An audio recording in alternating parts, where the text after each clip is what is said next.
कि जब तुम घर से सुबह सवेरे स्कूल आते हैं तो सब बच्चों का एक मकसद होता है कि मैं स्कूल जाऊं और मैं जो सबक सर ने कल पढ़ाया था वो मुझे याद हो, ये मकसद होता है ना, और मैं स्कूल में सुनाऊं। अब आज देखिए मैं आपको थोड़ा एक्स्ट्रा कुछ बता रहा हूँ, उसको ज़रा फोकस करें। सर आप इधर आ जाए ना, ये फ्रंट पे। अब देखें कि दुनिया के अंदर जो कामयाब लोग हैं ना, कामयाब जिन्होंने अपनी ज़िंदगी में कामयाबियाँ सिमट लिए, उन्होंने क्या किया, उन्होंने दुनिया में कामयाब लोगों को फॉलो किया है। ठीक है, अब तुम देखो जो टॉपर बच्चा है, जो तुम्हारा क्लास का सबसे लायक लड़का है, तुम उसी को फॉलो करें। वो क्या कर रहा है? यकीनन जो टॉपर्स की, जिसके अचीवर कहते हैं, अचीवर की जो क्वालिटीज़ हैं, खुसूसियात हैं, उसमें सबसे पहली जो खासियत है वो है he is a hard worker. वो हार्ड वर्कर होता है। किस्म के बच्चे होते हैं, एक होते हैं नेचुरली ज़हीन, कुदरती तौर पर ज़हीन होते हैं, वो मेहनत नहीं करते हैं लेकिन वो ज़हीन होते हैं, वो लेक्चर को पिकअप करते हैं। ठीक है, वो बग़ैर मेहनत के आगे निकल जाते हैं। एक होते हैं वो नेचुरली ज़हीन नहीं होते हैं लेकिन वो हार्ड वर्कर होते हैं, और दुनिया में जो हार्ड वर्कर होते हैं वो कामयाबी लेते हैं। ठीक है, तो अब फॉर एग्ज़ाम्पल एक लड़का है जो क्लास का टॉपर, एक है वो फेल होता है, मैं मिसाल दे रहा हूँ। ठीक है, तो वो जो फेल वाला लड़का है ना, वो हार्ड वर्कर बने ना तो वो ऑटोमेटिकली ज़हीन होता है। अब मैं जब तुम्हारी जगह था, मैं जब पढ़ रहा था तो मैं नेचुरली ज़हीन नहीं था, ये मैं आपको रियलिटी बता रहा हूँ। ठीक है, मैं नेचुरली ज़हीन नहीं था लेकिन मैं हार्ड वर्कर ज़रूर था। मैं इतनी मेहनत कर रहा था कि मुझे जो इम्तिहान के जो हमारा जो पेपर्स हो रहे थे उस वक़्त मुझे नींद भी किताबों के ऊपर आ रही थी। मैं कभी वो बिस्तर से बराबर करके नहीं सोया हूँ। ठीक है, जब मैं सुबह सवेरे उठता हूँ ना तो कभी इस तरह में सोया होता था, कभी किस हालत में होता था। तो हार्ड वर्कर में ज़रूर था। उसका नतीजा ये निकला कि मैं अपना क्लास का टॉपर भी था। ठीक है, अभी भी इस तरह है कि मैं नेचुरली सही नहीं हूँ लेकिन वो जो हार्ड वर्क में कर रहा था उसका रिज़ल्ट है। ठीक है, तो कहने का मतलब ये है कि जो अचीवर्स होते हैं वो हार्ड वर्कर होते हैं। तो ये बच्चे अपने पास नोट करें कि अगर आप चाहते हैं कि हम भी कामयाब हो जाएं, कामयाबी से सिर्फ ये मुराद नहीं है कि तुम्हें सबक याद। मैं आपको आगे बता रहा हूँ, लाइफ में, ज़िंदगी में, आप जिस फील्ड में हो, घर में हो, स्कूल में हो या और जहाँ कहीं भी है, अगर आप सक्सेस लेना चाहते हैं तो सबसे पहले जो क्वालिटी है वो हार्ड वर्कर की है। आपने हार्ड वर्कर बनना है, सख्त मेहनत करना है। अब यहाँ पे देखें, बाद बच्चे ऐसे होते हैं कि वो मेहनत से घबराते हैं, कहते हैं नहीं यार छोड़ दो, ये वैसे भी नहीं आता है। बाहर कोई खेलते हैं या पाकिस्तान और किसी का मैच है उसको देखते हैं, या इधर लोकल जो मैचेस ग्राउंड वगैरह हैं वहाँ पे जाते हैं। ठीक है, या कोई फिल्म देखते हैं या कोई पबजी आजकल खेलते हैं। ये चीज़ें तुम्हारे माइंड में फिर चलते हैं कि उधर चलते हैं ना। तो अब हार्ड वर्कर क्या, हमारा एक टीचर था, वो कह रहा है कि नाकाम शख्स के पास हमेशा उसकी ज़िंदगी के अंदर बहाना होता है। ठीक है, और कामयाब के शख्स में बहाना नहीं होता है। अब जो हार्ड वर्कर होता है ना, वो उस वक़्त तक अपनी कापी और किताबों से ऊपर नहीं उठता जब तक वो चीज़ उसे कंप्लीट क्लियर नहीं होता है, तब तक वो ऊपर नहीं उठता है। बाहर बाकायदा इमरान खान क्यों ना आ जाए, वो ऊपर नहीं उठता है। वो कहते हैं नहीं, बस जब तक मैं ये क्लियर ना करूँ मैंने बाहर नहीं जाना है। ठीक है, और जो लूज़ क्या करता है, वो कहता है यार वो फलां मेरा पड़ोसी है या वो इनायत वगैरह वो उधर खेलते हैं, मैं भी उनके साथ जाता हूँ। ठीक है, तो मसला ये है कि अभी तुम्हारे पेरेंट्स ने तुम्हें स्कूल भेजा है, उनका तवक्को है बहुत ज़्यादा कि हमने उनको स्कूल भेजा, वो भी प्राइवेट स्कूल में भेजा है और हम फ़ी पे कर रहे हैं। वो इसलिए कर रहे हैं कि मेरा बेटा कल को कोई बड़ा बने। ठीक है, हार्ड वर्कर ये होता है कि वो हम हर चीज़ पे मेहनत करता है, वो अपनी राइटिंग को इम्प्रूव करता है। एक हार्ड वर्कर की ये तो निशानी है ना, वो सबक भी याद करता है और साथ अपनी राइटिंग को इम्प्रूव करता है। ख़त को इतना वो बेहतरीन बनाता है कि कल कोई एग्ज़ामिनर उसका पेपर चेक करता है तो वो समझता है कि he is a very talented student. ये तो बहुत ज़बरदस्त है क्योंकि पेपर साफ़ है, बड़ा वाज़ेह है। तो कम से कम आप जो सेंटेंस टू सेंटेंस जाते हैं, इतने आप अपने ऊपर मेहनत करें कि आपका जो सेंटेंस में आप जो कुछ कहते हैं उससे जो एग्ज़ामिनर होता है, जो तुम्हारा पेपर चेक कर रहा होता है, उसका कंसेप्ट क्लियर हो कि बच्चे ने ये लिखा है। ठीक, तुम्हारी लाइफ के अंदर जब तुम स्टूडेंट हो, यहाँ से लेकर हमारे एज से होते हो आप बूढ़े होगे, एक दिन तो हम सब ने मरना है ना, एंड तक आप देखेंगे कि तुम्हारी लाइफ के अंदर सिर्फ दो ऐसी हस्तियाँ हैं जो तुम्हारे अचीवमेंट पे खुश हो जाते हैं। दो हस्तियाँ हैं सिर्फ, वो कौन है? तुम्हारे पेरेंट्स और टीचर्स हैं। अब पेरेंट्स इसलिए खुश होते हैं कि वो उनसे तो तुम पैदा हुए हैं ना, और टीचर्स क्यों खुश होते हैं पता है क्यों होते हैं? किसी को पता नहीं है ना, तुम्हें? अब सुने, इधर सुने जावेद, तुम्हारा फोकस नहीं है, फोकस नहीं है। अब टीचर क्यों खुश होते हैं? क्यों? क्योंकि हमारी कामयाबी तुम्हारे साथ जुड़ी है, हमारी कामयाबी। अब तुम इम्प्रूव नहीं होंगे तो हम नीचे आ जाएंगे, अब तुम्हारे नंबर ज़्यादा होंगे तो हम ऊपर जाएंगे। लोग ये तो नहीं कहते ना क्या ताउल्ला ने नंबर ज़्यादा लिए, शाइनिंग स्टार के बच्चे ने ज़्यादा लिए, ठीक है? तुम लायक होंगे तो तुम्हारे पेरेंट्स हमें कहते हैं यार आप लोग तो मेहनत करते हैं, हमारे बच्चे बड़े टैलेंटेड है, ठीक है? तुम कल को कोई बड़े पोस्ट पे जाएंगे तो हमें फ़ख्र होगा हमारा स्टूडेंट माशाल्लाह आज फलां पोस्ट पे है, ठीक है? तो तुम्हारी कामयाबी और हमारी कामयाबी आपस में इसी तरह जुड़ी है, ठीक है? तो इस तरह टीचर दुनिया में वाहिद हस्ती है जो अपने स्टूडेंट्स की कामयाबी पर न सिर्फ खुश होता है बल्कि हद से ज़्यादा, जिसे एक्सट्रीमली हैप्पीनेस कहते हैं, हद से ज़्यादा मतलब वो उसको खुशी मैसर आती है, ठीक है? मे भी कि इतना पेरेंट्स को भी आती है लेकिन वो एक हद तक आती है, टीचर को हद से ज़्यादा आती है। तो आपने ये करना है कि जब भी मैंने पिछले कई दिनों से मैंने फील किए, बाज़ बच्चे जब टीचर को मार करते तो वो फेंकते हैं। हज़रत अली रज़ियल्लाहु तआला अन्हु का कौल है कि इल्म अदब से सीखा जाता है या हासिल किया जाता है, जिसके अंदर अदब नहीं होगी वो इल्म को हासिल नहीं कर सकता। तो बच्चों को मैंने देखा वो हाँ सर ये फेंक दिया, तो ये अदब तो नहीं हुआ ना। टीचर को जब आप जो भी चीज़ आप देते हैं तो दोनों हाथों से इस तरह करना है, आगे निज़ाम इस तरह करता है, मैंने निज़ाम को देखा है, ये एक अच्छी आदत है, ठीक है? दोनों हाथों से मार्कल हो, गिलास हो या मतलब ईच एंड एवरीथिंग हो तो आपने दोनों हाथों से उसको इस तरह आगे करना है, ठीक है? क्यों? क्योंकि वो तुम्हारा टीचर होता है, वो तुम्हें एक आम से एक कॉमन से एक ख़ास बना देता है। कॉमन से ख़ास ये दो अलग अलग चीज़ें हैं, ठीक है? तो उसको आपने ये करना है। दूसरा, जब तुम्हारा टीचर तुम्हें जहाँ कहीं मिलता है, ठीक है, उसको आपने इज्जत की निगाह से देखना है। उसको आपने जब तुम कहीं मसलन गाड़ी पे हैं तो डायरेक्ट उतर जाए, ये ना हो कि तुम गाड़ी के सीट में बैठकर टीचर के साथ बात करें। हाँ ये भी हो सकता है टीचर तुम्हारा गरीब हो सकता है, बच्चे अमीर हो सकते हैं, पॉसिबल है अभी भी है। अभी सबसे तुम इधर जो बच्चे हैं वो तो लैंडलॉर्ड है, मेरे पास कुछ भी नहीं है, बाकी टीचर के पास कुछ भी नहीं, ये पॉसिबल है, ठीक है? लेकिन अब ये ना हो कि कल को आप जब बड़े कोई ओहदे पे जाते हैं या जो भी हो तो आप गाड़ी में हो और सर आपका नीचे हो, आप शीशे से सर कैसे हो, ठीक हो? नो, ये गलत बात है। आप वो तुम्हारा टीचर होता है, आपने गाड़ी से उतरना है, टीचर से हाथ मिलाना है और फिर उससे मुहज़्ज़ब अंदाज से गुफ्तगू करना है क्योंकि वो तुम्हारा टीचर है। अच्छा, इसके अलावा देखें, जब आप रास्ते पे जाते हैं तो टीचर, आपने पीछे मुड़ के देखा आपका टीचर पीछे है तो आपने रुकना है, टीचर को आगे करना है, ये ना हो कि आप आगे जाएं। सेम लाइक जब आप नमाज़ पढ़ते हैं मस्जिद में तो देखें पीछे टीचर है तो उसको आगे करना है, ठीक है? तो ये फिर पता चलता है कि ये इसके अंदर अदब है, ठीक है? ये लाजमी नहीं है कि तुम्हारे पास जो सारे बायोकेमिस्ट्री है या मसलन मैथमेटिक है या साइंस या जो भी हो वो तुम्हें हिफ्ज़ हो, ये तालीम इसी का नाम नहीं है। इल्म की जो पहचान है वो सबसे पहला चीज़ अदब है।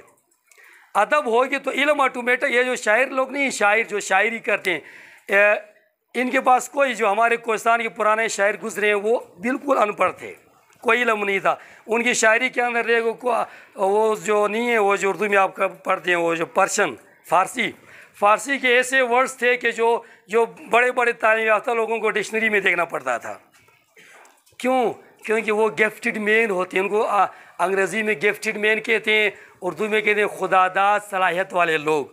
अल्लाह ताला उनके ज़हन में डाल देते हैं लफ्ज़ों को, ठीक है। तो वो इल्म तो तुम्हें जब तुम्हारे अंदर अदब होगी ना तो इल्म आ जाएगा, ठीक है। सबसे पहला चीज़ है अदब। निज़ाम, पॉइंट टू बी नोटेड, सबसे पहला चीज़ क्या है? अदब है। हाँ, अदब बड़ा लाजमी है। ये ना हो कि तुम्हारे पेरेंट्स घर में कहें कि वो बेटा ये काम करो, तुम कहें नहीं मैं नहीं कर सकता हूँ, मैं इस टाइम ये बिजी हूँ, तो इट्स मीन कि आप चले गए, कोई फ़ायदा नहीं है, ठीक है। पेरेंट्स वो हस्ती होती हैं। अब इधर ऐसे बच्चे भी हैं कि जिनके वालिदैन धाड़ी लगाते हैं बाहर इस गर्म धूप पे और वहाँ से पैसे इधर फ़ी पे करते हैं। क्यों? क्योंकि मेरा बच्चा कल कोई बड़ा बने। वो बच्चा अपने वालिद को कहता है कि मैं ये काम नहीं करता हूँ, तो उसके ऊपर क्या गुजरती है। जो टॉपर होता है वो हार्ड वर्कर होता है, एक सबसे पहली क्वालिटी उसकी ये है। दूसरी जो क्वालिटी है वो रिस्पेक्टफुल होता है, बाअदब, वो सबकी अदब करता है। उसके अदब से पता चलता है कि ये बच्चा टैलेंटेड है। तो जो टॉपर बच्चा होता है वो रिस्पेक्ट करता है दूसरों की भी और ख़ुद भी, जो है ना, ऐसा बाअदब लड़का होता है कि हर डिसिप्लिन को फॉलो करता है। अब वो क्या होता है, वो डिसिप्लिन के अंदर प्रॉपर तैयार हो के आता है। उसका यूनिफॉर्म बिल्कुल साफ़ सुथरा होता है, उसके बूट पॉलिश होते हैं, उसके बाल छोटे होते हैं, बालों को तेल कंघी डेली बेस पे होती है, उसके दांत साफ़ होते हैं। फोकस। अच्छा, और इसके अलावा जो है ना, वो लड़का टीचर्स का बड़ा एहतराम करता है और वो अपना फ़ी पेड होता है, और ये सारी क्वालिटीज़ ये अदब के अंदर आती है, ठीक है। तो एक आपने हार्ड वर्कर बनना है और उसके साथ आपने बाअदब बनना है, ये दो चीज़ें लाजमी होगी। अब तीसरी जो क्वालिटी हदीस भी है कि cleanliness is a half faith, सफाई निस्फ ईमान है। हदीस है, ये कोई आम बात नहीं है। सफाई निस्फ, इस पे ज़रा सोचें, अल्लाह ने हमें ज़हन दिया है सोचने के लिए, इस पे ज़रा सोचें। सफाई निस्फ ईमान है, इससे अब ईमान कामिल हो जाए तो हमने जन्नत जाना होता है। इस तरह है ना, ईमान कामिल हो जाए तो हमने कहाँ जाना होता है, और ईमान कामिल ना हो तो हमने, वो रास्ता खुद मालूम है तुम्हें। अच्छा, अब सुने, तो हाफ ईमान हमें सफाई से मिलता है तो हम क्यों नहीं करते। अब सफाई में ये है कि तुम्हारा ड्रेस साफ़ हो, तुम्हारे बाल साफ़ हो, दांत साफ़ हो, तुम्हारे बूट साफ़ हो, तुम्हारे शूज़, तुम्हारे टीथ, ये सारा कुछ साफ़ सुथरा हो। अब जहाँ तुम रहते हैं वो जगह साफ़ हो, तुम्हारे क्लास के अंदर कोई डस्ट नीचे क्लास के अंदर ना हो, ठीक है। अब बच्चे पापड़ खाते वो नीचे डालते हैं। खुदा के बंदे, आप उधर, आप अगर अभी आप मोबाइल, आपकी एज नहीं है, लेकिन किसी से पता करें या यूट्यूब आप कर लें, तो जो डेवलप कंट्रीज़ हैं, अमेरिका हो गया, रशिया हो गया, चाइना हो गया, इस तरह के जो कंट्रीज़ हैं, उनमें क्या होता है कि आप कोई भी पापड़ आप खाते हैं या ये इधर दो, ये जो पानी का बोतल या आप पी के ख़त्म करते हैं, तो इस तरह रोड पे या कहीं पे नहीं फेंकते हैं, वो उसी को हाथ में रखते हैं। उस वक्त तब कोई डस्टबिन ना आ जाए, वो डस्टबिन के अंदर डालते हैं। कोई डस्ट तुम नीचे न डालें। नज़र आता है कोई कागज़ हो या पापड़ हो या मतलब ईच एंड एवरीथिंग जो भी हो, आपने उसको उठाना है। ये टॉपर की क्वालिटीज़ है। अलमज़े फोकस, आपने उस डस्ट को उठाना है, उसको उठा के डस्टबिन के अंदर डालें, ठीक है मिस्टर खान, उसको आपने उठाना है, क्योंकि आप पढ़े लिखे बच्चे हैं। सिर्फ स्कूल में नहीं, बाहर भी इस तरह करें। इस बात पे था सफाई पे, ये सफाई का हिस्सा है कि एक तुम्हारी बॉडी साफ़ हो और बॉडी के साथ जहाँ पे तुम रहते हैं वो जगह साफ़ हो। अब घर में रहते हैं, तुम्हारी घर की जो कमरा है वो साफ़ हो, और तुम्हारे जो स्टडी रूम है जहाँ पे तुम पढ़ती हैं वो कमरा साफ़ हो, फिर जहाँ पे तुम सोती हैं वो कमरा साफ़ हो, और जो तुम्हारा बिस्तरा वगैरह वो भी साफ़ हो। अब ये सारा कुछ साफ़ हो तो इसका फ़ायदा क्या है? सुने, ये सब कुछ साफ़ हो तो उसका डायरेक्ट फ़ायदा ये है कि तुम्हारा ज़हन एक्टिव रहता है, क्योंकि तुम्हारी बदनी सफाई का ताल्लुक़ ज़हनी सफाई से होता है।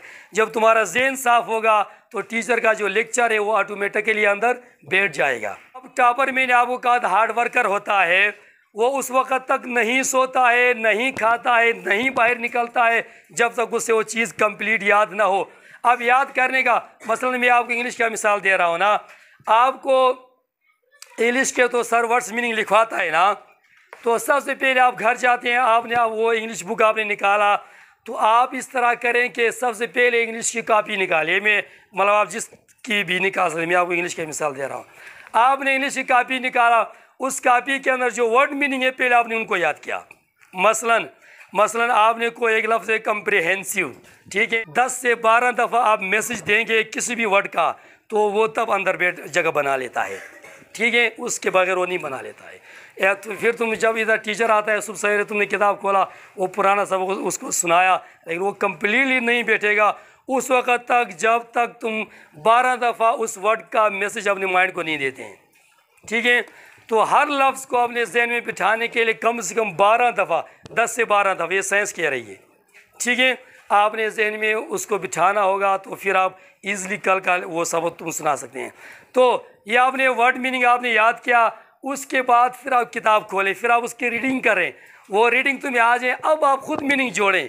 तो मीनिंग वर्ड की जो मीनिंग आपको याद है तो आप पूरे सेंटेंस की भी जोड़ सकते हैं। इस तरह करके आपने ये कंप्लीट किया, फिर आप जो सर आपको नया कल सर ने पढ़ाना होता है वो आप घर में देखें कि भाई कल जो सर हमें पढ़ाता है वो आज उसको मैं स्टडी करूं। तो फिर घर में आप उसी को स्टडी करते हैं तो होता क्या है, जब कल सर आपको पढ़ा रहा हो तो आप इजीली उसको पिक कर सकते हैं। ठीक हो गया मिस्टर? ये कि वो आने वाले सबक को घर में देखता है। एक तो सर ने आज पढ़ाया है ना, वो तो वो मर भी जाए तो वो याद करता है, उसमें तो कोई दूसरी राय नहीं है। लेकिन टॉपर की जो बड़ी क्वालिटी है वो कल वाला सबक भी अभी दोहराता है घर में, ठीक है। तो अभी दोहराता है तो हाफ एक वो पिक करता है और हाफ एक वो टीचर से लेता है, ठीक है। तो ये क्वालिटीज़ आपने अडॉप्ट करना है। टाइम क्या है सर? अच्छा, अब लास्ट बात, तो ये जो मैंने आपको 3 क्वालिटीज़ बनाया, हार्ड वर्कर यानी सख्त मेहनत करने वाला, फिर वो उसके अंदर अदब हो, और तीसरा वो सफाई, ठीक है। और ये जो अभी लास्ट का मैं आपको जो तरीका सिखा रहा था, ये जो अचीवर है या जो टॉपर है ये उसकी तरीका है। अब जो लास्ट बात ये है, देखें आप तो स्कूल के बच्चे हैं, सुने ओए, हेलो लास्ट वाला, यू स्टैंड मिस्टर, लास्ट वाला स्टैंड करें ना सर। ये कौन है? ये जो उसके साथ नईम के साथ जो है, हाँ आपका फोकस होना चाहिए, इधर मेरी तरफ देखो, बैठो नीचे, फोकस है सबका है। अच्छा, लास्ट बात ये है कि देखें आप तो ये तुम्हारी एज है पढ़ने की, इस एज में अगर आप नहीं पढ़ेंगे ना, आप घर बैठेंगे, आप कोई मसलन उधर कारोबार साइड पे जाएंगे, ठीक है, तो यहाँ से तुम्हारी फिर ज़िंदगी ख़राब होगी। और आप पढ़ेंगे, रेगुलर बेस पे स्कूल आ जाएंगे, तो यकीन मानिए यहाँ से तुम्हारी ज़िंदगी बिल्ट हो जाएगी, बन जाएगी यहाँ से। फिर तो जो टॉपर होता है, जो अचीवर होता है, जो सक्सेसफुल पर्सन होता है, ठीक है, जो जिसे कहते हैं यूनिक पर्सन, वो किसी भी स्कूल लाइफ में भी और आगे प्रोफेशनल लाइफ में भी वो एब्सेंटी नहीं करता है। सुनते हो? कहाँ सुनते हो? किस उसमें इस तरह क्या करते हो? वो एब्सेंटी नहीं करता है, ठीक है। जो भी आपका लाजमी से लाजमी काम हो उसको आप सेकंड टाइम डालें, ठीक है। ये स्कूल आना तुम्हारी बर्निंग डिज़ायर हो, अपने सारे कामों को पीछे, ये एब्सेंटी तुमने नहीं करना है। दूसरा है कि तुम अब ये प्राइवेट स्कूल में पढ़ते हो, तुम फ़ी भी देते हैं, उसके बावजूद तुम घर में नहीं पढ़ेंगे ना, तो यकीन माने तुम नाकाम है। घर में पढ़ना लाजमी है, इंतहाई लाजमी है घर में पढ़ना, ठीक हो गया। हर बच्चे पे फ़र्ज़, जिस तरह आप फ़र्ज़ नमाज़ पढ़ते हैं उसी तरह घर में आपने पढ़ना है, क्योंकि आप फ़ी दे रहे हैं, आप प्राइवेट स्कूल में पढ़ रहे हैं, और आप लूज़ हो तो फिर आपके पेरेंट्स हमें कहेंगे यार हमने तो आपके ऊपर ट्रस्ट करके बच्चों को दिया, बच्चों को कुछ नहीं आता है। लाजमी है कि तुम लायक बने, मिसाली बने। जिस तरह अभी लोग तुम्हारी मिसाल दे रहे हैं कि भाई शाइनिंग स्टार के बच्चों को देखें, ये मिसाल तुम्हारा ताहयात रहे, न कि तुम नीचे आ जाएं। अचीवर वो होता है जो नीचे नहीं आता है। तुम्हारा जो मिसाल ये रह जाएं, ये कल को कोई ये ना कहो यार फलां के बच्चों को देखो, नो, ये शाइनिंग स्टार के बच्चों का जो है ना ताहयात, ये बात मेंटेन हो कि उनके बच्चों को दे। तुम हार्ड वर्कर हो, तुम्हारे अंदर अदब हो, तुम रेगुलर हो, तुम्हारी कोई गैर हाजिरी ना हो। ये ना सोचें कि भाई ये जो जाकिर शाह है ये क्लास का टॉपर है, मुझे तो कुछ नहीं आता है, छोड़ दो, मैं याद नहीं कर सकता हूँ, ये बात गलत है। आ जाए तो ये बात आपको, ये आपका फ्यूचर किलर है, ये सेंटेंस। भाई जाकिर जो लायक है तो ये मेहनत करता है ना, तुम भी मेहनत करो। इल्म किसी की मिरास नहीं है। अब ये शाह खालिद टॉपर है तो शाह खालिद की कोई मिरास है नहीं ना, आलमज़ेब भी टॉपर बन सकता है। ठीक है, एक तालीम में सुने, इल्म में एक उम्र का कोई शर्त नहीं है। ठीक है, जो भी आपकी उम्र है आपने तालीम हासिल करना है। और दूसरा ये कि आपने उसमें ये सेंटेंस अपनी लाइफ से निकालना है कि फ़लाँ को आता है और मुझे नहीं आता, छोड़ दो, ये नहीं हो सकता है। नो, हो सकता है, मेहनत करो।